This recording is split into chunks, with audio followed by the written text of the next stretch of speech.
วันที่19พฤษภาคม2026นี้สหายพันเอกสุวรรณีดวงประเสริฐหัวหน้าห้องการกรรมบาลกองทัพพร้อมด้วยคณะได้ลงเคลื่อนไหวสูบอยู่เวียกงานกรรมบาลและปาฐกถาวันกรรมกรสากลครบรอบ140ปี1พฤษภาคม1886หา1พฤษภาคม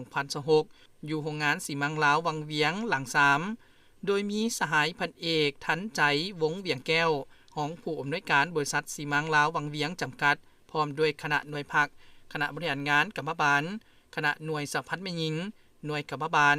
มีบรรดาพนักงานสมาชิกกรรมบาลและแขกถึกเชิญเข้าร่วม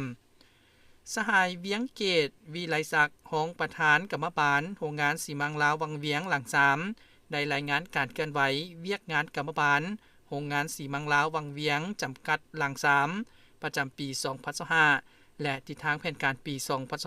ในนี้อันพ้นเด่นได้เอาใจใส่การจัดตั้งปฏิบัติข้อแข่งขันหาเป็นเจ้าปลุกระดมพนักงานกรรมกรเสื่อมซึมพันธะหน้าที่ของตนเป็นเจ้าการในการเคลื่อนไหวสร้างกระบวนการด้านต่างๆโดยการนับเอาบรรดามติคำสั่งของกรรมบาลและแผนการที่คณะพักคณะอำนวยการโรงงานวางออกมาพันขยายเป็นกระบวนการเคลื่อนไหวของตนในแต่ละระยะเป็นต้นกระบวนการผลิตให้บรรลุตามแผนการหรือลืนแผนการหาประกันคุณภาพและความปลอดภัยการบำรุงรักษาและซ่อมแปลงเครื่องจักรอุปกรณ์กระบวนการอนามัยอุตสาหกรรมและรักษาสิ่งแวดล้อมการทำเฮียนยกระดับวีซ่าเฉพาะนำเสี่ยวสารจีน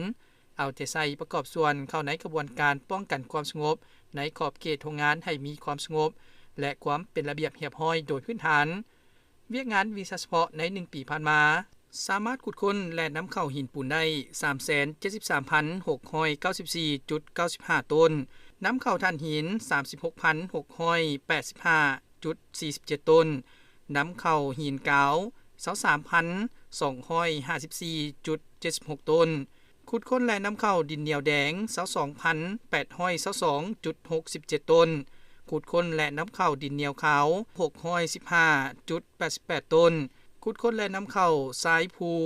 17,988.40 ต้นผลิตกะลิงเกอร์ 232,560 ต้นผลิตสีมังฝุ่น 486,957.40 ต้นจำหน่ายสีมัง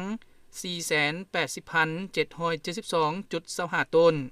โอกาสนี้สายพันเอกสุวรรณีดวงประเสริฐได้แสดงความย่องยอสมเสยต่อผลงานที่กรรมบาลโรงงานสีมังวังเวียงลาวหลัง3ญาติบ่ได้พร้อมทั้งหวนคืนหมุนเสื้อวันกรรมกรสากลครบรอบ140ปี1พฤษภาคม1886หา1พฤษภาคม2026และเรียกร้องให้สืบต่อกำแน่นแนวทางนโยบายของพรรครับผิดชอบต่อหน้าที่เวียกงานของตนให้สูงขึ้นกว่าเก่าปรับปรุงก่อสร้างตนเองยกสูงความรู้ความสามารถเป็นเจ้าการฝึกฝนหล่อหลอมตนเองในทุกด้านเป็นต้นแมนทางด้านแนวคิดการเมืองให้นักแน่นเข้มแข็งมีคุณสมบัติศีลธรรมปฏิบัติมีสติระวังตัวจำแนกได้มิตรศัตรูปรับปรุงแบบแผนวิธีเฮ็ดเวียกเป็นหมู่คณะแบ่งความรับผิดชอบให้บุคคลอย่างจะแจ้งสร้างความสามัคคีภายในเป็นเอกภาพเอาใจใส่พันขยายคำขวัญหาเป็นเจ้าของศูนย์กลางสหพันธ์กรรมบาลลาววางออกให้เป็นรูปธรรมตัวจริง